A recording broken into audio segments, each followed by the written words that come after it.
We're going to be presenting on how we can re-envision the autism diagnostic process. We're going to start with essentially motivation of why we believe it's so important to have a neurodiversity-affirming and collaborative diagnostic process, as well as the benefits that can occur when the diagnostic process is set up well, when it's set up to be inclusive and affirming. We're going to also go through our suggestions in sort of a sequential order. So we're going to start with essentially before a clinician even meets the patient, how clinicians can train themselves beforehand to better understand autism and the full variety of autistic experiences, how they can set up their website and other materials so that even people who come across them before that initial consultation can already know that they're going to be using an affirming and inclusive approach.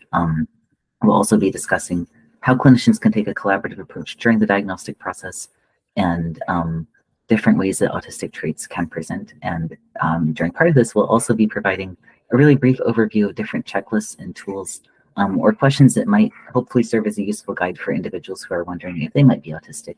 And then finally, we'll discuss writing the diagnostic report, sharing resources with families or individuals, and also getting feedback, which I think is a really exciting and important way to learn more about ways to grow your own practice to always become more inclusive in the future, because there's always some area of inclusion that we can increase over time. And then finally, we're going to just end very briefly on a somewhat related topic of other situations and ethical considerations that might appear related to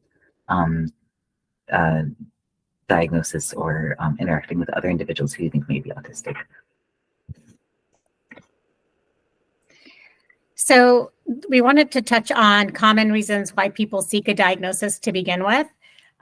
Many families or children need a formal diagnosis to start receiving accommodations or support. I work with families all the time that this seems to be the case. There are a lot of barriers to getting services without a formal diagnosis. And so that definitely tends to be one of the main reasons that I see in my practice. Another one is they desire a deeper understanding of themselves or their child and an understanding of how their brain works. Another reason would be that they think they themselves or their child might be autistic, but they aren't certain and they want a clinician support. I think especially now where people are learning more and more about autism, there are more and more families and individuals who are starting to think, oh, wait, maybe that's me or maybe that's my child. But they don't really, they want to get a clinician's expertise on to determine that. And another reason is validation. We find that a lot of times individuals will have skeptical family members or skeptical friends who won't really support them. And, they may have self-diagnosed themselves. And I know Dr. Manson and I both feel that's a valid form of diagnosis, but there are times that family or friends don't believe people. And so having a formal diagnosis supports that. And in general, hopefully people become a little more understanding and more supportive of any accommodations or needs or supports that an individual would have. I think one barrier to diagnosis, especially for autistic children, is that their parents or even clinicians interacting are often afraid of the label of autism in particular. They might, in some cases, view it as a negative label, which we believe that it's not. But they also might be worried that there could be stigma associated with the label, or worry about whether it's best for their child to be identified as autistic earlier in life. And anecdotally, I would say that the answer to that is a resounding that yes, it's generally much better for people to have that tool so that they can better understand themselves, as Tisha was explaining. But interestingly, research has also come out recently supporting this notion. The research study found that learning that someone's autistic earlier in life was associated with heightened quality of life and well-being. They did find, interestingly, that finding one is autistic at an older age was associated with more positive emotions, but they identified that primarily as being correlated with a feeling of relief. So something that, again, probably could have, the need for that relief maybe could have been circumvented by telling the person earlier in life that they're autistic. So I think that is something that supports the benefit of having a diagnosis at a younger age. Another quotation, which I think illustrates well what it can be like to live life as an autistic person without realizing that you're autistic, is this quote saying that If you imagine trying to navigate an iPhone with instructions for an Android, but everyone just thinks you have a weird broken Android, and only people with specialized knowledge can recognize you're operating on a different system. That's what knowing you're autistic is like. So I think that also highlights the relief that that self-understanding can bring.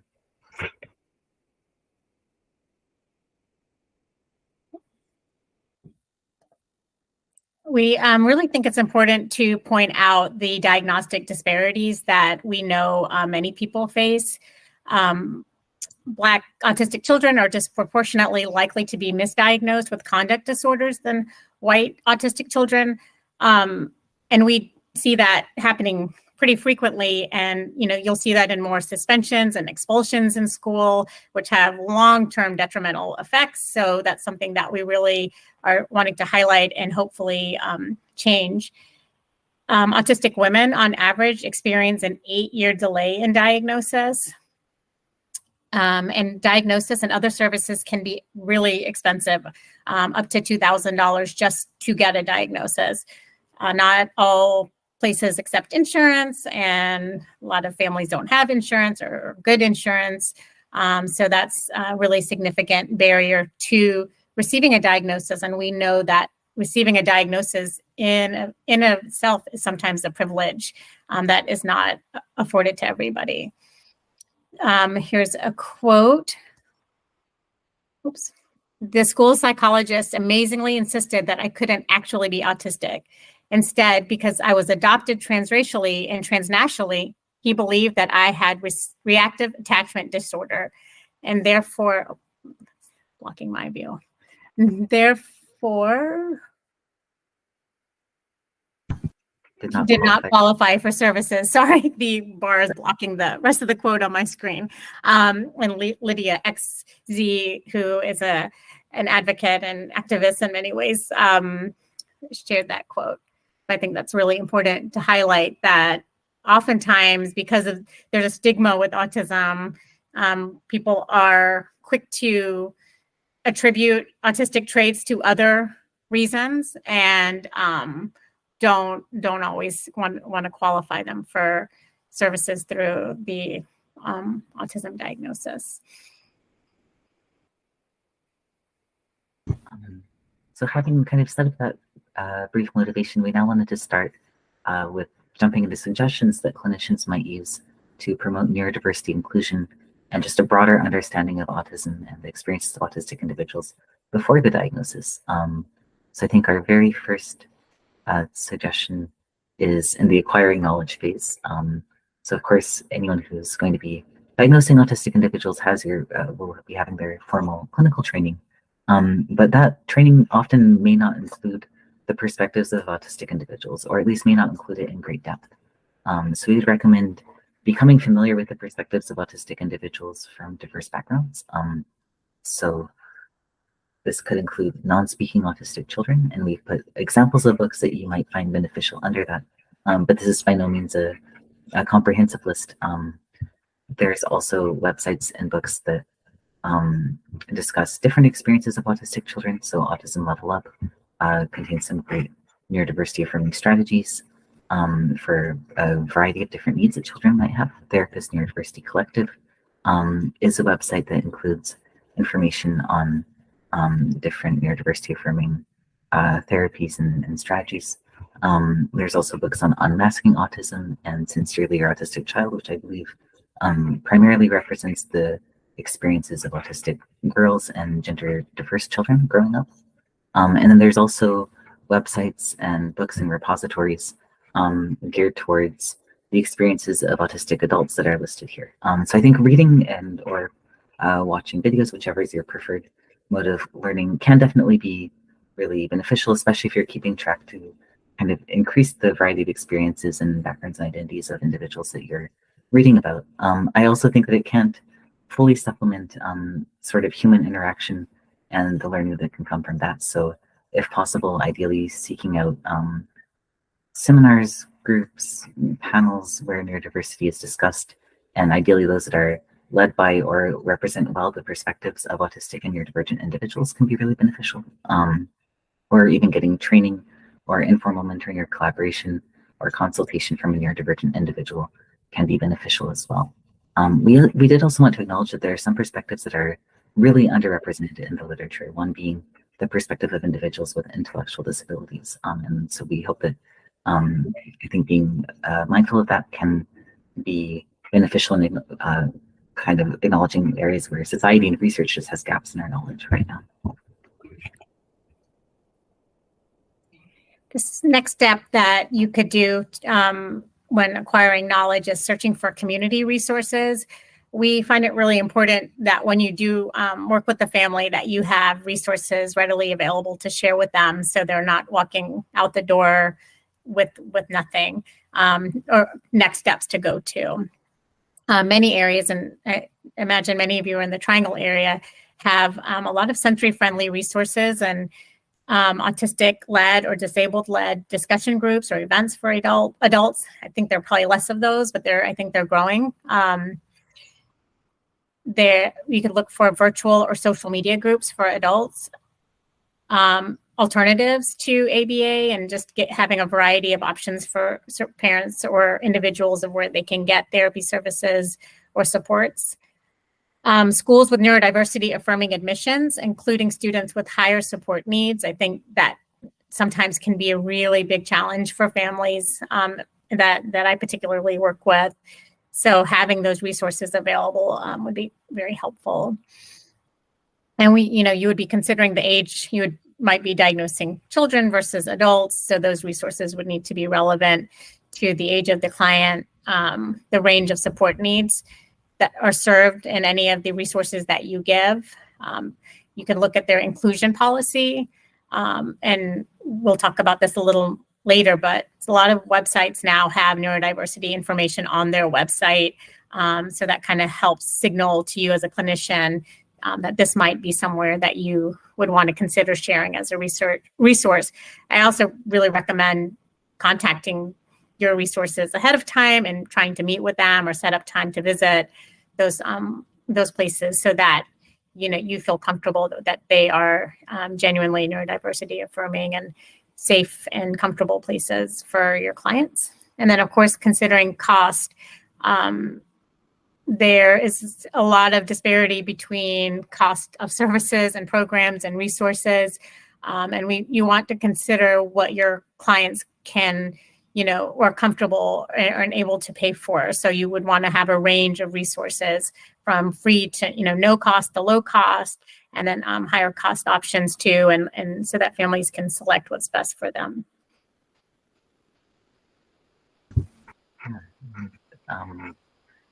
The next step that we thought of would be research. In some cases, families or individuals may want to know, I guess, what's guiding different decisions or recommendations, and so having research articles on hand can be beneficial. And I think research can also just be really interesting for getting in depth on different topics and for learning about newer or potentially more inclusive diagnostic tools or modalities that are coming out. So different areas that we think can be beneficial to look at are understanding the impact of masking and camouflaging on adult or really any autistic individual's well-being. So masking and camouflaging occurs when autistic individuals feel pressure to sort of mitigate or suppress autistic traits. And that's an area that's being actively studied, but it has been shown that extensive masking can take a toll on a person over time. Barriers to diagnosis in multiply marginalized autistic individuals, and hopefully research in the future will do a better job of not only identifying those barriers, but also giving concrete suggestions or adaptations that will help mitigate those barriers. Likewise, any adapted diagnostic tools for even other areas of mental health. So there are some diagnostic tools that are now being tailored towards autistic individuals taking those screenings. There's articles that are geared towards helping clinicians avoid, or researchers avoid, ableism in the language they use in research or in clinical work, which may be beneficial for writing diagnostic reports. Sorry. There's also articles on quality of life and just generally, sorry, I'm realizing now there's a typo here, but articles that help understand different autistic traits. So there's articles that help understand why stimming is beneficial, why differences in eye contact may occur. Some of those articles I think are really interesting. Actually, they show how different, how the autistic brain reacts differently to eye contact. Their apraxia, for example, I don't think we necessarily need to have research on a trait to respect it, but it can be really interesting. It can help us better support the individual, and we do understand it. And if you're looking for just sort of a database or area to get started, Autism in Adulthood often has some really good neurodiversity affirming articles, and we will be including at the end hopefully a list of different links, one of them including a database of neurodiversity affirming research articles. Absolutely. And having these articles can be so helpful when you're talking with families. Even, you may support and accept all of these traits, but for a lot of families or friends of clients, for them to know that there's research behind eye contact or, things like that, I think can be really helpful to have on hand to share. I say that because this just came up in a meeting yesterday with a parent. So we touched on creating, looking at people's websites and seeing if they were inclusive and neurodiversity affirming. And we thought we'd share some ways that your own website could potentially kind of signal to families or individuals that you are a neurodiversity affirming clinician. One thing you could do is share your own neurotype if that's something you're comfortable with. If you are neurodivergent, it can help other people seeking a diagnosis feel maybe a little bit more at ease or more comfortable, or it might help kind of decrease the stigma that it's just something that you put out there and it's not something you hide. But I think, we know that there's such a variation of traits for neurodivergent people, but so you may not have the same traits as an individual you're working with, but sometimes it might put people at ease that you might understand their neurodivergence. You could share the accommodations that you offer in your office and ways that you plan to incorporate collaboration and feedback into your approach. You could include why you chose this line and area of work. I think people really find that interesting, and also puts people at ease that this is something it's not just one more thing you've added to your list of things you offer, but it's something you're genuinely interested in. A neurodiversity statement, perhaps with the definition of neurodiversity or what it means to you to be a neurodiversity affirming practice, how you and what your clients can expect from a neurodiversity affirming practice. An inclusion statement, and you could share how you have learned about autism and how you plan to continue learning. So kind of building off of what Tisha mentioned, it can be valuable to include a statement explaining your philosophy on autism assessments and the approach that you intend to take. I also think that it can be really beneficial when clinicians acknowledge that while they're providing a diagnostic service, and while this service can be useful for all the reasons Tisha explained earlier, like validation, access to services, that it's not the only way, or even necessarily in some cases the best way for someone to know whether they're autistic or not. I think autistic individuals often are really questions about our own perception or accuracy of perception about our own experiences. So something indicating that you believe autistic individuals are the experts of their own life experience and supporting self-identification as autistic can, I think, be really beneficial for people to know about your approach and belief systems, and might also help people feel more comfortable working with you. It might make it feel like less of a hierarchical process where someone's being sort of judged based on how many autistic traits they exhibit in a finite amount of time, and more of a collaborative approach. So this is just an example statement. If you want, you're actually welcome to borrow this, although I think one that's written tailored to your own individual philosophy will probably be even better and certainly more unique to you.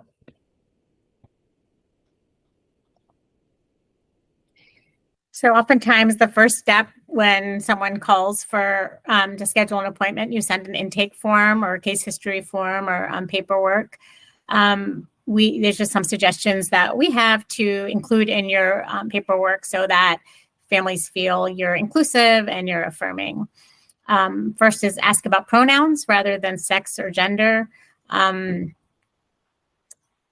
recent study showed that, I think, non-binary and transgender individuals were 6 times more likely to be autistic. So we think it's really important to recognize that we don't always know what people's pronouns are. And sometimes it helps, even if you introduce yourself with your pronouns, that your clients might feel comfortable knowing it's a safe place to share their pronouns. But we feel like that's a more inclusive thing to ask, rather what someone's sex is or what their gender is specifically. You could ask directly about urgency. How is this evaluation needed to get services that are needed in the schools, or to get accommodations at work, or is this something that you were just curious about and you definitely want to pursue, but you don't need it by the end of the week, or not that anybody could do one by the end of the week, but we think it'd be really great for you to ask about special or favorite interests, and plan to incorporate as much as possible into your evaluation. I think it's a great way to build rapport with your client before you do an evaluation or throughout an evaluation, if you can learn and talk about their special interests and their favorite interests. Create resources for families. So while they're on a wait list, they have resources like articles to read, books you might recommend, play groups that are neurodiversity affirming, or adult groups that are neurodiversity affirming, or support groups, or whatever you can find in the area, because a lot of people who are seeking evaluation, by the time they've got to the point of picking up the phone and calling someone and finding someone, they're oftentimes pretty anxious to get the ball rolling. And I think it would be really helpful to provide them some resources and things that they can start looking at to prepare themselves for the evaluation, even, and what to expect in the evaluation, and how to connect with others in the community that they could also learn from. We suggest creating translations of your forms, depending on what languages your clients speak. Also, it'd be great to have summaries or plain language versions. We know that a lot of autistic children have autistic parents, and so they are filling out these forms, and we want to be mindful of that. So having a plain language version that might be preferred for some people, or summaries. I'm sure you all are familiar with the lengthy HIPAA, verbiage, and all of the telehealth disclaimers and all of that. And sometimes they probably would be nice to have just a summary or plain language versions for them as well. Remove or merge questions that are unlikely to impact final diagnostic decision. I think as clinicians, and speech pathologists included, we tend to have very in-depth case history forms, and some of the questions sometimes really aren't truly relevant to our diagnostics. But I think we've kind of gotten in the habit of what we were taught in school, or what is already been created in previous companies we've worked at. And I think it's a nice practice to go through your own forms and really think about why you're asking this question. What information is it giving to you? And is it really relevant to the diagnostic process? You can ask about, is there any information for your cultural background or your child's cultural background that may be relevant for the evaluation? For example, there's cultural differences in eye contact, or how different milestones are prioritized. So in some cultures, a child wouldn't make eye contact with an adult. That would be rude or offensive. And so that would be helpful to know before you go into an evaluation. But you could just kind of do an open-ended question and let people answer and think about a little, what types of cultural differences they might want to share ahead of time. We recommend asking for an accommodations list and ask about additional accessibility needs for both the individual and anyone accompanying. So not just the child you're evaluating, but also their parent. Is your space accessible, or a partner or a caregiver that's bringing them? And then it's helpful to know that accommodation list ahead of time, so that you can have covers prepared to go over your lights, or a trampoline, or whatever tools that are helpful for them available. And then one thing that we do as speech therapists that I think might be helpful in lots of evaluations from the families that I've worked with, they've often talked about a child going in for an evaluation, and it's really not a good capture of what this child is like, when they're at home, which is the same when I'm doing an evaluation with a child for the first time, or with even adults for the first time. We all kind of act a little differently in front of people we are not comfortable with. So we always welcome non-crisis home videos. So if you have a video of just the client playing or talking or engaging in an activity or with another person or alone, we welcome those so we can get a better understanding of what their overall day-to-day might look like. And it gives you a little more of a holistic understanding. And I know Sam and I both like to highlight a non-crisis home video. We do not want to encourage parents to videotape meltdowns or situations where their child or themselves are, elevated or dysregulated. They can describe those during the evaluation if they so choose, but we wouldn't want to exploit somebody's, I wouldn't want somebody videotaping me in my worst moments when I'm not feeling good. So. Yeah. And following what Tisha said, sometimes these home videos for adults, if an adult's parent or the adult themselves who's seeking the diagnosis has a copy of their old home videos, that can also potentially be useful for the childhood portion of the interview. It certainly was for my diagnostic process. For the potential accommodation section, just a general list of ideas that Tish and I came up with for accommodations that clinicians could offer. Would be the option of waiting in the car or outside and receiving a text to enter the appointment. This can sometimes be a really welcome modification for families who maybe with a child who finds weight rooms a little bit overstimulating or a little bit overly confining. That way there's not a long period of trying to keep relatively still or quiet in the weight room. And it can also be good for individuals who may have social anxiety or just feel overwhelmed in a new setting. Online scheduling can be really helpful. I think phone anxiety can be a pretty major concern for a lot of autistic individuals, and let alone individuals who may use AAC to communicate often experience barriers when they're trying to schedule through phone. Making sure that people know they can take breaks as needed. If possible, having fidgets available is a relatively affordable and often much appreciated thing for individuals to have to relax or to feel comfortable. Paper notepads or low-tech AAC can also be helpful. And in some cases, it might be beneficial for patients or families to have an idea of where the appointment will be held. So a visual story you could start with, if there's a turn off the road or any thing that leads into the parking lot, a picture of that can be helpful so people know where to turn or where to park and how to get to the parking lot to the office or entrance. Maybe a picture of the room, and if there's any really key things in the room, such as potentially a fidget bucket or a quiet sensory area. Just a picture of every main step or every main area that someone would be in can really take a lot of the anxiety about what to expect off, and it typically only has to be maybe 4 or 5 pictures at the most.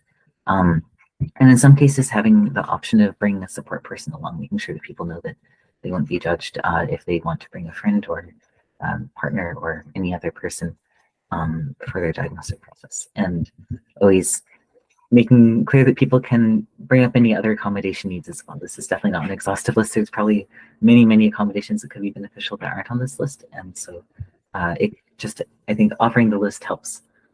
Sometimes it's easier for people to indicate that they want something that's already on a list than to have to kind of come up with it themselves, advocate for it themselves.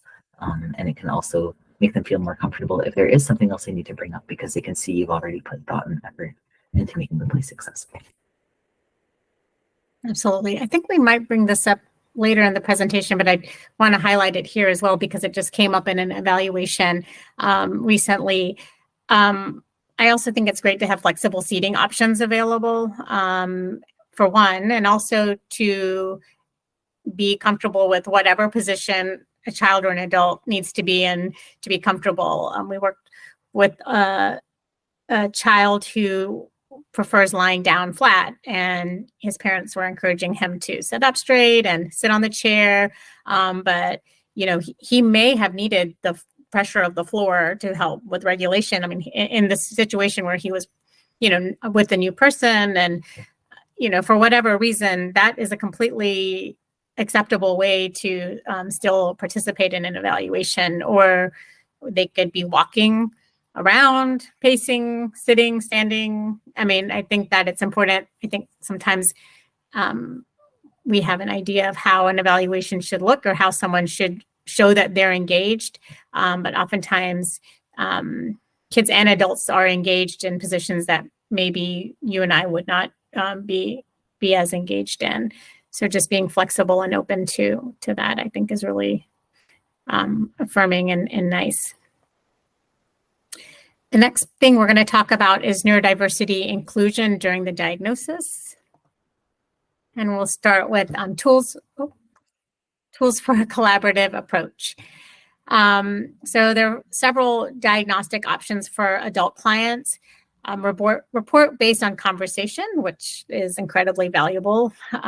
Report based on conversation plus a full ADOS or MIGDAS.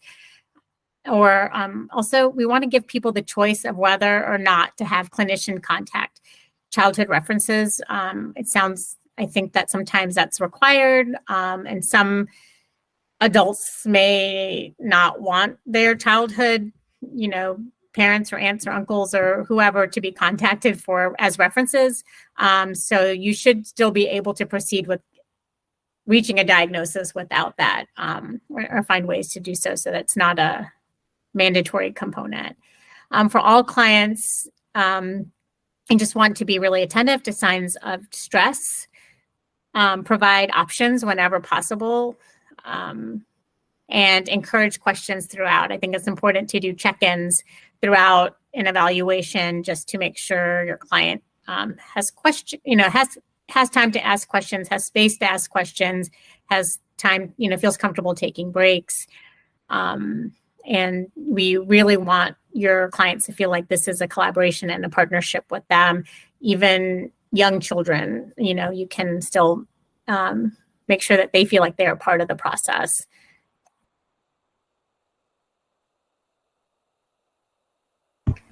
At this point, we wanted to go through different autistic traits or experiences and how they can be incorporated in part of the diagnosis. And one area that we're going to talk about a little bit is masking and internal autistic experiences.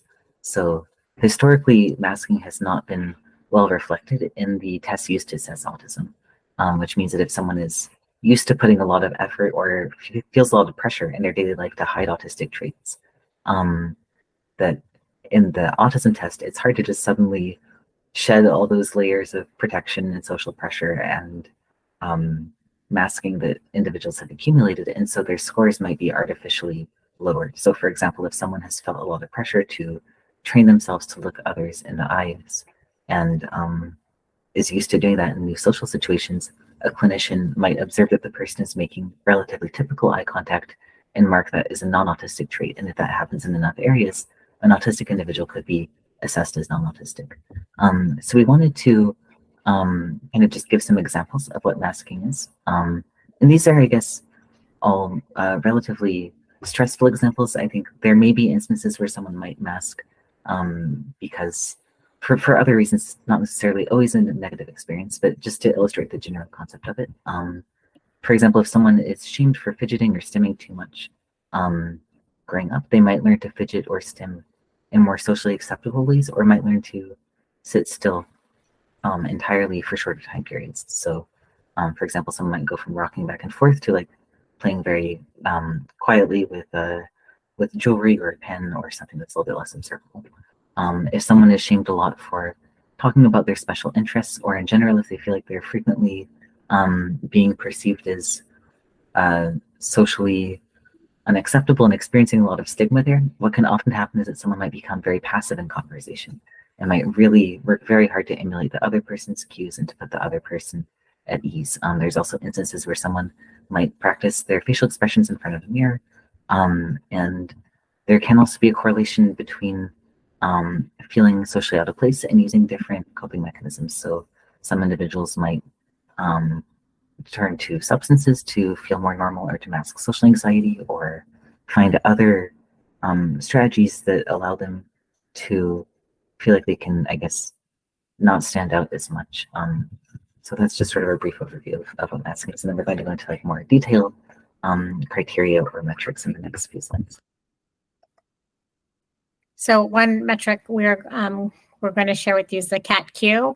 Embrace Autism, I think, created this, and it's nice because it's for adult or 16 and up. So, and clients can take this themselves and answer questions. There are, I think, 25 questions and 3 subcategories. So they look at compensation, masking, and assimilation. And so there's some sample questions on this slide that you can read through that kind of help the clinician also have a better understanding of how a client might be compensating or masking or assimilating. And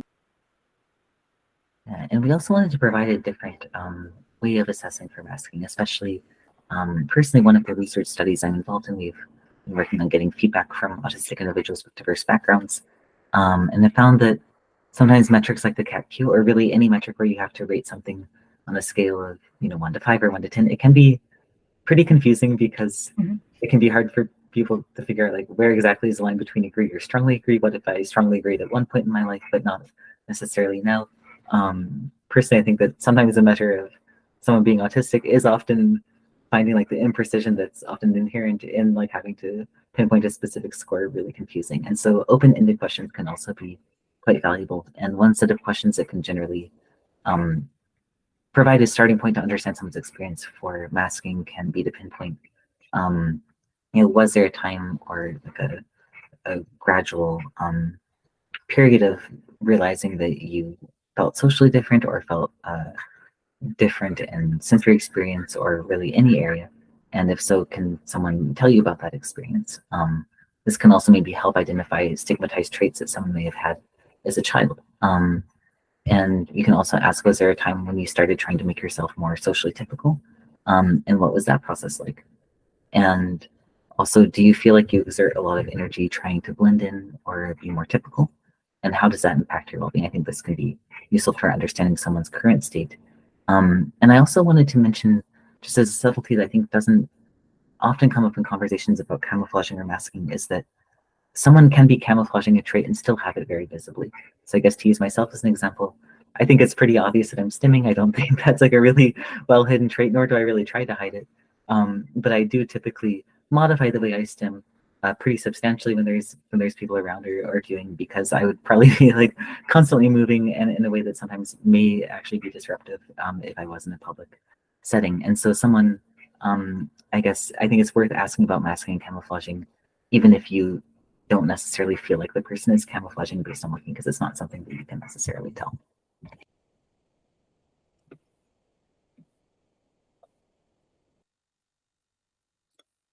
And we also wanted to just quickly go through other measures that might be useful for individuals who are, I guess, looking for guides to assess their own autistic traits, maybe to learn more about their neurotypes. Even if you are certain that you're autistic, sometimes these tools can help identify different domains that can be just interesting to learn about. And if you're wondering whether you're autistic, these tools can provide a starting point in some cases. So to start with, the autism quotient is a 50-question assessment. It is, I believe, one of the earlier metrics that's used to assess autism, and it has a lot of research backing. It's been widely used. It's been in use for quite a while compared to most of the other tools. However, the drawback is that because it, probably in part because it was one of the earlier tools, it does not incorporate a lot of what we now know about masking, camouflaging, or even just different ways that autism can present. So I think if you're an extroverted autistic person, or if you're an autistic person who doesn't have sort of quote unquote stereotypically autistic interests, the autism quotient may give you an artificially lower score. The RATS is an assessment that I don't know as much about, so I won't talk about in length, but there is a reference that gives, I think, a pretty good review of many of these tools at the bottom here. It is a longer tool, and it is one that's also widely used and that many individuals find helpful. I've seen different information about how it tends to give false negatives or false positives, but predominantly I've seen mentioned that it tends to give a lower false negative rate. So it's sort of the opposite of the autism quotient, where if you do get a very low score, that's likely a very it's likely to be a better indicator that you are non-autistic than the autism quotient. The monotropism questionnaire, as the name suggests, is a questionnaire that's specifically designed to assess monotropism, which is the tendency to or preference for focusing on or giving attention to a smaller number of things at an individual time. And I think what's really neat about this questionnaire is that it will give you your percentile of monotropism relative to both the general population and the autistic population. So if you want to better understand traits that are highly correlated with autism, not just autism itself, the monotropism questionnaire can be a good option. The ASPE quiz is a quiz that will give you sort of your own personalized autism vector space, so to speak. So it will break down your traits in 5 different domains and will sort of tell you how you score in each subdomain. My understanding is that this quiz is quite neurodiversity affirming for the most part. However, it doesn't have as much clinical recognition or research recognition as some of the other ones. There's a repetitive behavior questionnaire that is supposed to be quite respectfully worded and is based on the name. I'm assuming that this questionnaire focuses primarily on repetitive behaviors rather than necessarily all autistic traits, but it could be a useful indicator in that domain. And another area of a test that is assessing a trait correlated with autism is the online alexithymia test. And this test will help assess for alexithymia, which is that many autistic individuals may find it challenging to identify or express our internal feelings or emotions or sensations. And I just took this test in the process of making this presentation so I could explain what it was and see whether it was good or how to assess the pros or cons. And personally, I thought that the categories they gave at the end and the scores were very interesting. They also gave you, I believe it was 5 different domains. And that can be helpful because you may have, for example, a moderate average score for alexithymia or from other areas like maybe even autistic traits, but you could have a very high score in one subcategory. So identifying emotions, for example, it may be a very low score in another category. And so having that broken down can give a more nuanced perception.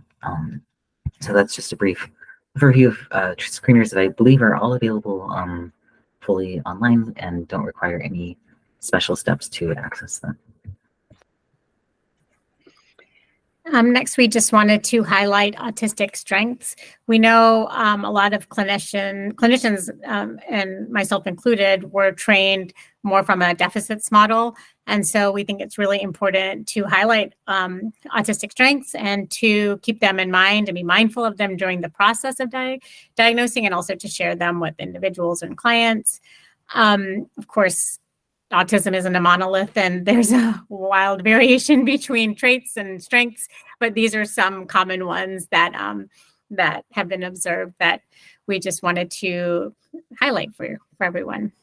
The ability to think outside the box and have a unique perspective, loyalty to friends and loved ones, honesty, which I really appreciate, intensity of enthusiasm when discussing favorite topics, then the experience of autistic joy. There's nothing like it, I think. The intense sense of right and wrong, attention to detail, willingness to question social rules and expectations, direct and straightforward communication, close connection to animals, non-hierarchical thinking. They're often not interested in fame or money for its own sake, and they're less prone to bystander effect, which Sam helped me understand that if I'm in an emergency, I want Sam around because he's going to jump in and help, which I think is a really nice trait to have in a friend.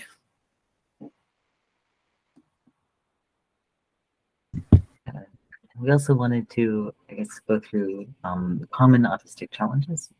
So I think often understanding the different stigma that people may have experienced before they enter your office can be important for being able to provide compassionate care. So many autistic individuals will have co-occurring medical conditions, especially gastrointestinal conditions or sleep challenges can be really common in autistic individuals. And in many cases, these conditions may also contribute, especially in younger children or in people who currently don't have their communication fully supported or understood, may be a contributor to, for example, self-injurious behavior or behavior that involves a safety concern. Related to that, autistic individuals are at a higher risk of institutionalization, expulsion, and just generally, for lack of a better term, being viewed as a problem wherever they go. If someone's communication is not understood, that can be quite stressful and can often bring with it also a feeling of being infantilized or quite literally just talked over constantly, because we do live in a world where spoken communication is often viewed as really the only form of communication in some cases, or at least a predominant form of communication. So if someone uses a different type of communication, that can lead to a lot of isolation. Other challenges can include substance use, social isolation, bullying, eating disorders, just generally being misunderstood. In some cases, this can also be especially true for individuals who may be in workplaces that don't recognize them as autistic or that may not really fully understand what that means. So it's also not uncommon for someone to have a spiky skill set. So, for example, I guess I'll use my substance example. When I was finishing my PhD, I found the actual dissertation to be, a fun stress, to be honest. Like, it was obviously work, but I enjoyed it and I wasn't really that anxious about it. But the paperwork afterward, which was supposed to be a formality, had me like losing sleep for about 2 weeks straight. It was like, I think, a 2-page piece of paperwork. That's when most people would be celebrating that it was done and that they would like just had to sign off on a document. But for me, it was like a nightmare document. I could not figure out how to sign it properly. It was terrible. And this kind of experience, like, obviously that's just my own personal experience, but many autistic individuals will have examples where because they can do something more challenging, people will perceive them as being difficult or not trying hard enough if they can't do something that's expected to be relatively simpler. Or the flip side, if someone, for example, can't speak, it might be assumed that they can't write because writing is perceived to be more complex, when in reality, maybe for them, writing is not more complicated. And then there's also can be social or sensory overwhelm, trauma, stress with sudden changing routine. So these are all kind of just a quick overview of autistic challenge. Next, we're going to go over sensory processing differences. This is just so important to consider prior to evaluation and really understanding all the different types of differences that you might have to be accommodating when you have your evaluation sessions. So prior to, it's important. During a session, it's very important to validate and have those supports available, and not to correct or try to change them or stop them. And then also, I think it's really important that as you're doing an evaluation that you're noting what type of differences your client is experiencing and being prepared to offer some supports for them to utilize out in the community or with their families or at school or at their workplace once you are more familiar with what their particular needs are. Some that you might sensory processing differences you might encounter are sensory sensitivities, like finding loud noises, bright lights, flashing lights, strong odors, or certain kinds of touch to be overwhelming. There are differences in physical intimacy. Some children and adults really enjoy hugs, and some do not. Some do not appreciate touch. Some people prefer, deeper touch, lighter touch. So there's, and people show physical intimacy in different ways. And it may not be the ways that we, initially may recognize. And I think it's also helpful to help caregivers and parents or partners recognize those differences as well. Walking or sitting in a way that is perceived as odd. We touched on that earlier. They may find certain textures of clothing difficult to wear, or certain textures or flavors of food extremely challenging to eat. An individual might be sensory seeking, where they're craving auditory input, they're constantly playing loud music. Maybe they prefer food with a really strong flavor, such as spicy food. And they may be craving deep pressure touch, like tight hugs or contact sports.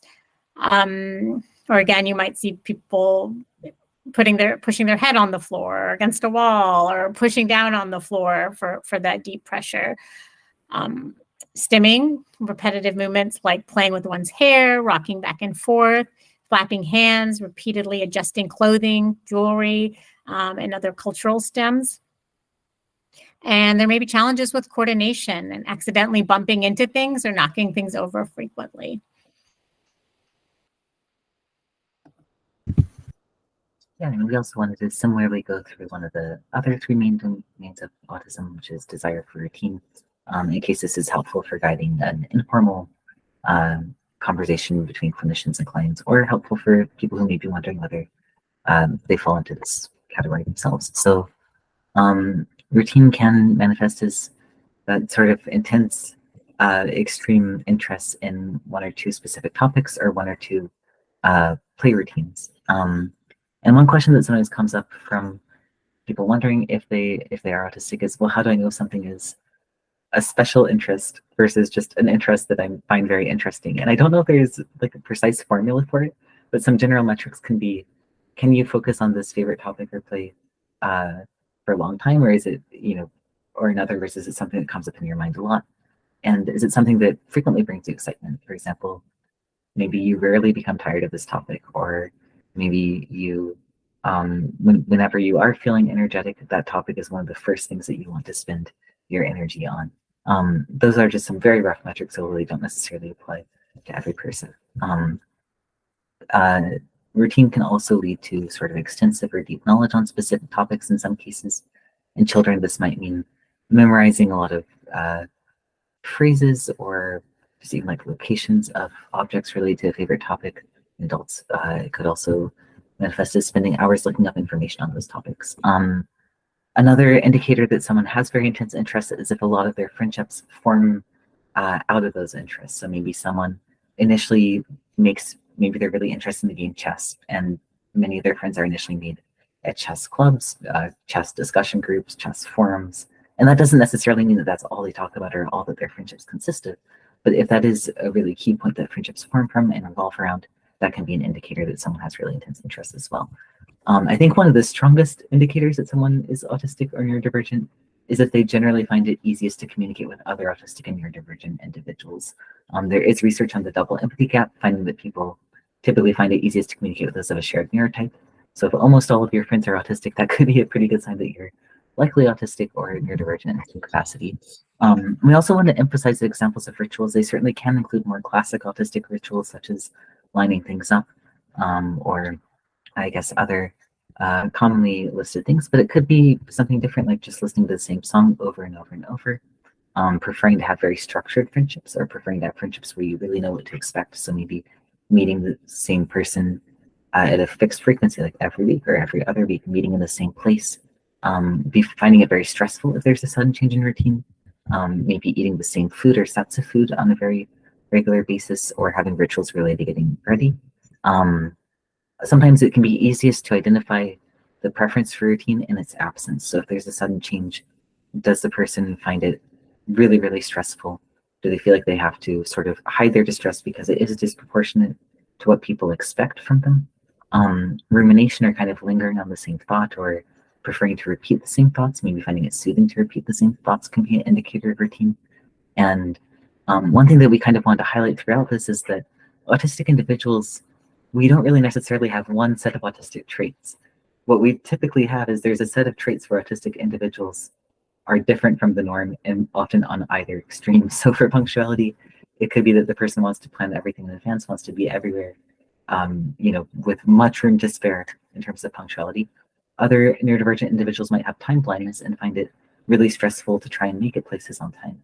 So when assessing autistic individuals, I think it is really important to really look for differences from what's expected in how society defines typical behavior, rather than expecting someone to fall on one side of extreme or the other. We see that with sensory processing as well, where two autistic individuals may have sensory processing differences, with one person constantly craving touch, as Tisha mentioned, and one person being very touch sensitive. We thought it would be important to touch on PDA as it's kind of, we're learning more about it. We're hearing about it more. It is a profile of autism. And so it may be helpful to structure your evaluations with the thought that there's a potential your client might have the PDA profile, because the evaluation setting can be a little bit, people can lose autonomy. There can be kind of a hierarchy of the therapist over the child, or the therapist over the patient or client. So if you go into an evaluation with the mindset that you might want to remove some of these types of boundaries and barriers, it might be helpful, considering you might be working with someone who's experiencing PDA. PDA, like I said, it's these individuals have autistic traits and also key features of PDA, and so you can familiarize yourself with those prior to evaluations, so that you can start to think about how you want to structure your sessions and your evaluations, since you oftentimes won't know when someone comes to you if this is something that would be a consideration for this client. And the last section we wanted to talk about was writing the diagnostic report and everything after that. So the traditional approach is Eli was overly fixated on the wheels of the toy car and rejected attempts at redirection. At home, he is not interested in his brother's attempts at social play and instead wants to play on his own in the same room. I'm sure we've all heard those or used those, or we're trained to use those. The neurodiversity-affirming approach would be Eli is highly focused on details of objects, such as the wheels on toy cars. He prefers parallel play, such as playing independently in the same room as his brother, and does not currently enjoy back and forth play. Yeah, thank you so much to everyone for watching our presentation. Yes, thank you.